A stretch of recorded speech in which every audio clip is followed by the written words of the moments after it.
নমস্কার। স্কুল থেকে তো আপনাদের ছেলেমেয়েরা পড়াশোনা শিখেই আসে, তাই না? কিন্তু তারপরেও তো আমরা বাড়িতে তাদের লেখাপড়াটাকে একটুখানি দেখভাল করি। কেন? কারণ শুধুমাত্র ওই স্কুলের প্র্যাকটিসটুকুতে হবে না। হোমওয়ার্ক বলে একটা জিনিস আছে, সেটা করতে হবে, অভ্যাস করতে হবে।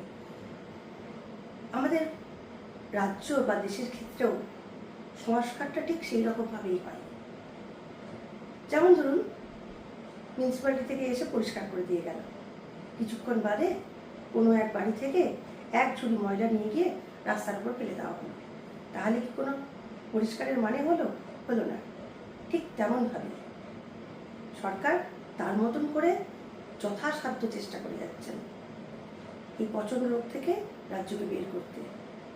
তো আমাদেরকেও কিন্তু নিয়মিত অভ্যাসটা চালিয়ে যেতে হবে, নোংরা পরিষ্কার